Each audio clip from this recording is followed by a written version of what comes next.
Assalamualaikum warahmatullahi wabarakatuh. Alhamdulillahirabbil alamin. Allahumma shalli ala sayyidina Muhammad wa ala ali sayyidina Muhammad.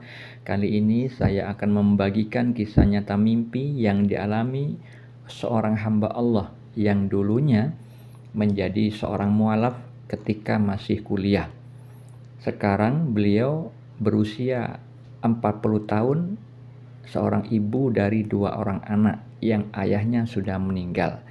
Dan beliau ini menceritakan beberapa mimpi petunjuk dari Allah Subhanahu wa taala di kolom komentar channel YouTube saya.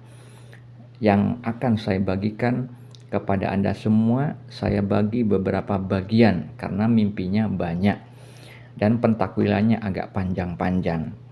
Sekarang saya ingin ceritakan mimpi yang pertama, terkait dengan beliau mengucapkan syahadat dan mengajak ayahnya yang sudah almarhum.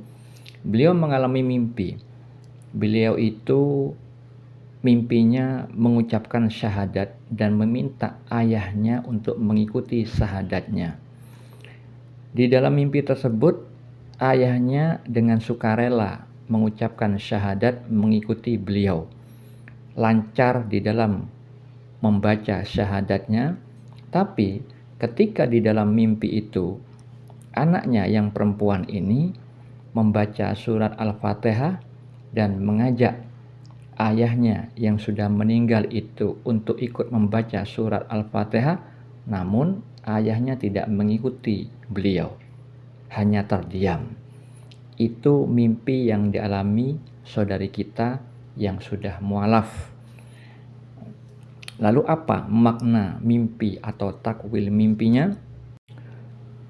Perlu diketahui untuk seluruh umat Islam, sebelumnya saya perlu memberitahu bahwa mimpi adalah bagian dari syariat Islam, bukan hanya sebagai kembangnya tidur.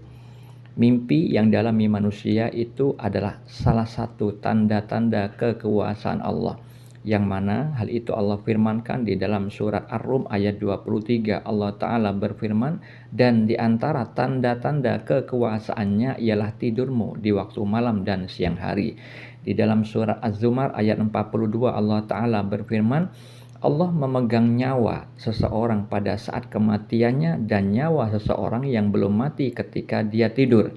Maka dia tahan nyawa orang yang telah dia tetapkan kematiannya dan dia lepaskan nyawa yang lain sampai waktu yang ditentukan.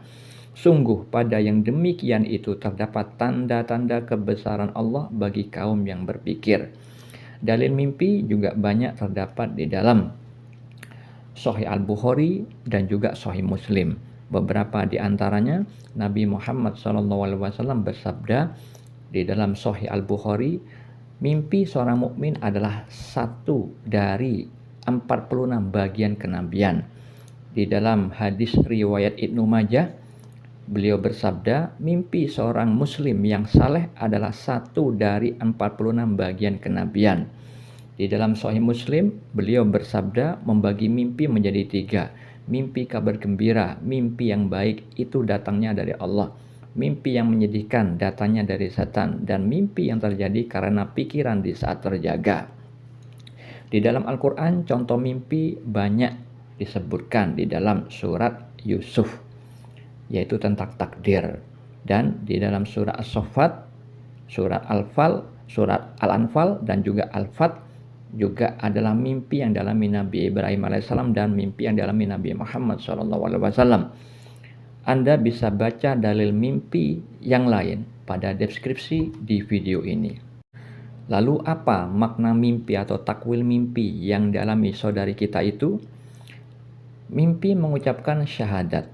Ketika beliau masih muda sudah mualaf, kemudian setelah beberapa tahun lamanya beliau bermimpi mengucapkan syahadat dan meminta ayahnya mengikuti syahadat beliau. Itu artinya syahadat saudari kita itu telah Allah terima. Benar kesaksian atas keesaan Allah dan benar kesaksiannya bahwa Nabi Muhammad SAW adalah Rasul Allah. Kemudian beliau di mimpi itu mengajak ayahandanya. Di dalam kehidupan nyata, ketika ayahnya mau mengalami sakit, masuk ke ICU, ibunya beliau membimbing suaminya itu mengucapkan kalimat syahadat. Kemudian ayahnya mengikutinya. Namun kita tidak tahu Allah menerima atau tidak. Nah, karena ada mimpi yang dialami anaknya yang sudah mualaf, yang mana visual mimpinya ayahnya itu mengikuti syahadat beliau dengan sukarela dan lancar mengikuti syahadatnya, berarti dari sudut pandang Allah, syahadat yang diucapkan almarhum bapaknya itu sebelum meninggal itu telah diterima oleh Allah Subhanahu wa taala. Alhamdulillah. Segala puji bagi Allah yang telah memberi hidayah kepada ayahanda dari saudari kita itu. Kemudian ketika anaknya itu mengajak untuk membaca surat Al-Fatihah, namun ayahnya yang sudah meninggal itu hanya diam saja, tidak mengikutinya. Itu maknanya ketika anaknya itu membaca surat Al-Fatihah, bapaknya atau ayahnya itu tidak mampu mengikutinya karena apa? Karena ayahnya sudah meninggal. Jadi beliau tidak mungkin bisa beramal seperti anaknya yang masih hidup. Berbeda halnya ketika syahadat. Syahadat itu kan untuk membuktikan keislamannya, akidahnya benar atau tidak. Sedangkan pada visual membacakan surah Al-Fatihah itu maknanya di dalam berkehidupan. Anaknya bisa beramal sesuai firman Allah pada surah Al-Fatihah tersebut pada ayat 1 sampai ayat 7. Sedangkan ayahandanya karena sudah wafat tidak lagi mampu beramal karena sudah tidak ada kesempatan untuk beramal karena sudah meninggal. Nah, makna yang lain terkait dengan dimampukannya saudari kita itu membaca surat Al-Fatihah itu kita maknai per ayat. Ketika beliau dimampukan membaca surat Al-Fatihah ayat 1 yang artinya dengan nama Allah yang Maha Pengasih Maha Penyayang, itu artinya setiap kali saudari kita mengamalkan suatu perbuatan, beliau selalu mengingat bahwa tujuan beramalnya yaitu adalah untuk mencapai keridhaan Allah yang Maha Pengasih, yang Maha Penyayang. Pada ayat 2 artinya segala puji bagi Allah, Tuhan seluruh alam. Ketika beliau dimampukan Allah membaca ayat itu, maka itu bermakna setiap kali saudari kita mendapatkan kebaikan, beliau tidak lupa memuji Allah. Dimampukan oleh Allah mengamalkan makna dari kata Alhamdulillah. Segala puji hanya pantas ditujukan kepada Allah yang Maha Suci, yaitu Tuhan seluruh alam. Ketika beliau dimampukan membaca ayat 3 yang artinya yang Maha Pengasih, yang Maha Penyayang, itu maknanya setiap beliau terjatuh dalam kesalahan, beliau tidak berputus asa terhadap rahmat Allah. Karena berputus asa terhadap rahmat Allah itu adalah sikap-sikapnya orang kafir.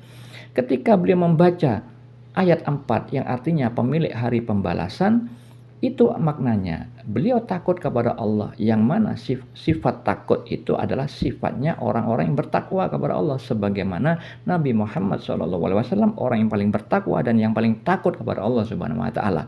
Ketika beliau dimampukan oleh Allah membaca surat Al-Fatihah ayat 5 yang artinya hanya kepada Engkaulah kami menyembah dan hanya kepada Engkaulah kami memohon pertolongan, itu maknanya beliau mampu mengesahkan Allah atau tidak berbuat syirik di dalam berkehidupannya dan selalu bergantung kepada Allah.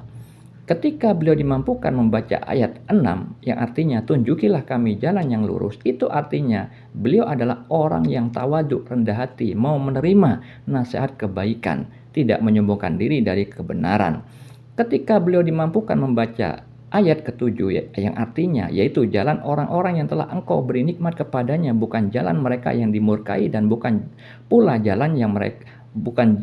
jalan mereka yang sesat. Itu maknanya beliau diberi keselamatan dunia dan akhirat.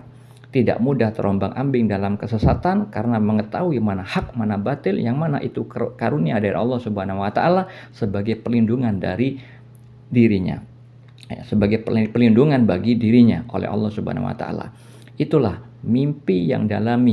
makna mimpi yang dialami saudara kita yang membaca kalimat syahadat dan membaca surat Al-Fatihah. Semoga bermanfaat. Assalamualaikum warahmatullahi wabarakatuh.